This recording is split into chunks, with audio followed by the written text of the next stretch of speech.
Hello everyone, स्वागत है आप सभी का हमारे यूट्यूब चैनल एप्पल क्लासेस पर। आज की क्लास में हम क्लास 6 की ज्योग्राफी का चैप्टर नंबर 3 करेंगे। उसका भी पार्ट 1 रहेगा।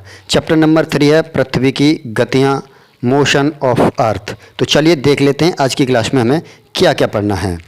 तो आज की क्लास में हमें बेसिकली पढ़ना है पृथ्वी की गतियों के बारे में, जिसमें हमें घूर्णन के बारे में पढ़ना है, परिक्रमण के बारे में पढ़ना है, साथ ही साथ हमें कक्षीय समतल के बारे में, प्रदीप्त वृत्त, लीप वर्ष क्या होता है इसके बारे में पढ़ना है, उत्तर अयानित और दक्षिण अयानात क्या होता है इसके बारे में हमें पढ़ना है, और विषुव क्या होता है।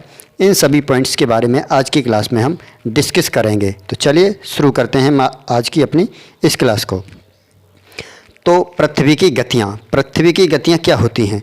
बेसिकली हमारी जो पृथ्वी है 2 प्रकार की गति करती है, एक घूर्णन गति करती है और दूसरी परिक्रमण गति करती है। घूर्णन गति क्या होती है, जब पृथ्वी अपने अक्ष पर घूमती है तो उसको हम घूर्णन गति कहते हैं। ये आप देख सकते हैं, ये हमारी पृथ्वी की अक्ष है। इस अक्ष पर पृथ्वी इस तरह से जब गति करती है लट्टू की भांति, तो इस गति को हम घूर्णन गति कहते हैं। लेकिन जब ये पृथ्वी जो है सूर्य के चारों ओर गति करती है तो उसको हम परिक्रमण गति कहते हैं। आप इस फिगर में देख सकते हैं, ये हमारा सूर्य है और ये हमारी पृथ्वी जो है उसकी स्थितियां हैं। यहाँ पर स्थिति है पृथ्वी की, यहाँ स्थिति है, यहाँ स्थिति है और यहाँ स्थिति है। इस तरह से ये हमारे सूर्य के चारों तरफ परिक्रमण करती है, इसीलिए इसकी इस गति को परिक्रमण गति कहते हैं।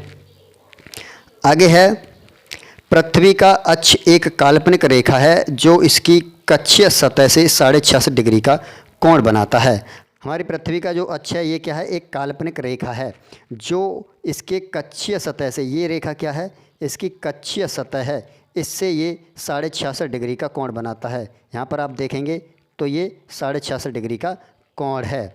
चलिए और पृथ्वी के बारे में देख लेते हैं। हमारी पृथ्वी जो है सूर्य से प्रकाश प्राप्त करती है।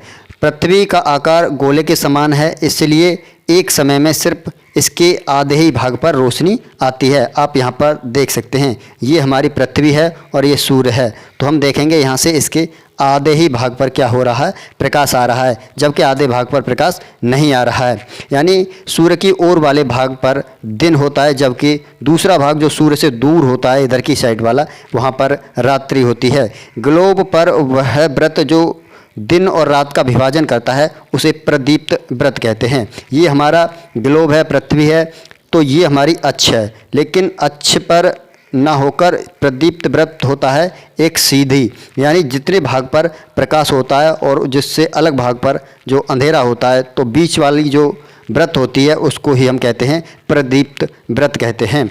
पृथ्वी अपने अक्ष पर एक चक्कर पूरा करने में 24 घंटे का समय लेती है। घूर्णन के इस काल को पृथ्वी दिन कहा जाता है। चलिए और देख लेते हैं पृथ्वी की गतियों के बारे में। अगर हमारी पृथ्वी घूर्णन न करे तो क्या होगा, सूर्य की तरफ वाले भाग में हमेशा दिन रहेगा और इसके कारण उस भाग में लगातार गर्मी बढ़ती जाएगी। आप देख सकते हैं ये प्रदीप्त वृत्त है और ये हमारा सूर्य है। तो अगर पृथ्वी इस तरह से रोटेट नहीं होगी तो इसी भाग में हमेशा जो गर्मी है लगातार पड़ती रहेगी, जिससे इस भाग का जो है तापमान बढ़ता चला जाएगा। दूसरे भाग में हमेशा अंधेरा रहेगा और पूरे समय यहाँ पर ठंड रहेगी। इस तरह से यहाँ पर जीवन जो है असंभव हो जाएगा, यानी ऐसी परिस्थिति में यहाँ पर जीवन संभव नहीं हो पाएगा। चलिए और देख लेते हैं पृथ्वी की गतियों के बारे में। पृथ्वी की दूसरी गति है जो उसको सूर्य के चारों ओर करनी होती है, उसे ही हम परिक्रमण गति कहते हैं।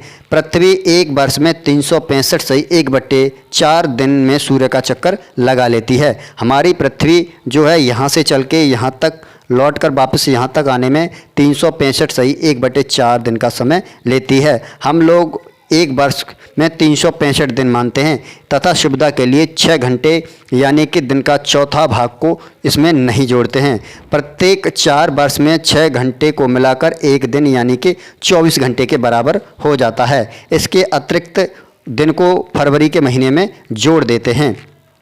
जिस वर्ष अतिरिक्त दिन को फरवरी के महीने में जोड़ा जाता है उसे हम लीप वर्ष कहते हैं, और उस वर्ष जो फरवरी का महीना होता है वो 28 का ना होकर 29 दिन का होता है। ऐसा वर्ष जिसमें 366 दिन होते हैं उसे हम लीप वर्ष कहते हैं। आप यहाँ पर फिगर में देख सकते हैं चलिए और देख लेते हैं। पृथ्वी पूरे कक्ष में एक ही दिशा में झुकी रहती है। हम यहाँ पर देखें, हमारी जो पृथ्वी है पूरे वर्ष जब सूर्य की परिक्रमण कर रही होती है तो वो अपनी अक्ष को एक ही दिशा में झुकाई रहती है। सामान्यतः एक वर्ष में सर्दी, गर्मी, बसंत और शरद ऋतु में बटा होता है। ऋतु में परिवर्तन सूर्य के चारों ओर पृथ्वी की अपनी स्थिति में परिवर्तन के कारण होता है। तो जो ऋतुओं में परिवर्तन होता है वो किसके कारण होता है? तो वो पृथ्वी की अपनी स्थिति के कारण होता है। पृथ्वी यहाँ पर है, पृथ्वी की स्थिति यहाँ पर है, और पृथ्वी की स्थिति यहाँ पर है, और पृथ्वी की स्थिति यहाँ पर है। चारों स्थितियों में चार अलग अलग ऋतुएं होती हैं। ऋतुओं में परिवर्तन सूर्य के चारों ओर पृथ्वी की स्थिति में परिवर्तन के कारण होता है। 21 जून को उत्तरी गोलार्ध सूर्य की तरफ झुका होता है। सूर्य की किरणें कर्क रेखा पर सीधी पड़ती हैं, परिणाम स्वरूप इस क्षेत्र में अधिक ऊष्मा प्राप्त होती है। आप यहाँ पर देखेंगे, ये पृथ्वी की अक्ष है और ये कर्क रेखा है, ये विषुवत रेखा है और ये मकर रेखा है। तो ऐसी स्थिति में जो सूर्य का प्रकाश जो है कर्क रेखा पर सबसे ज़्यादा पड़ेगा। तो इस कारण से कर्क रेखा और उसके आसपास वाले क्षेत्र में अत्यधिक मात्रा में ऊष्मा प्राप्त होगी। ध्रुवों के पास वाले क्षेत्र में कम ऊष्मा प्राप्त होती है क्योंकि वहाँ किरणें तिरछी पड़ जाती हैं।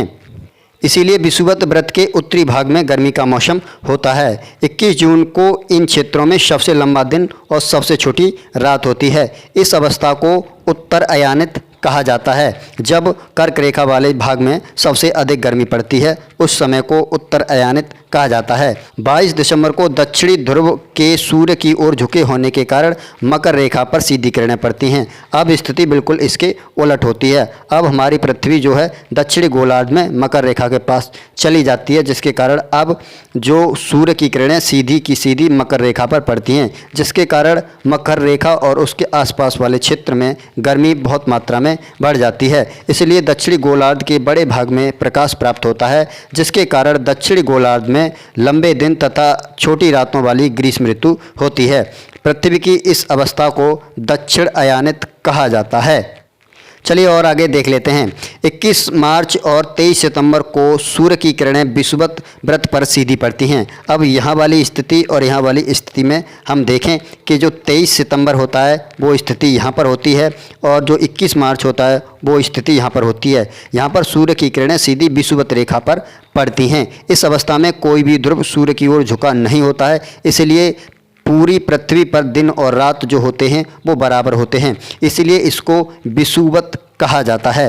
23 सितंबर को उत्तरी गोलार्ध में शरद ऋतु होती है, जबकि दक्षिणी गोलार्ध में वसंत ऋतु होती है। यह स्थिति 21 मार्च को बिल्कुल इसके विपरीत होती है। जब उत्तरी गोलार्ध में बसंत ऋतु होती है तो दक्षिण गोलार्ध में शरद ऋतु होती है। इस प्रकार से स्पष्ट है कि पृथ्वी के घूर्णन और परिक्रमण के कारण दिन और रात तथा ऋतुओं में परिवर्तन होता है।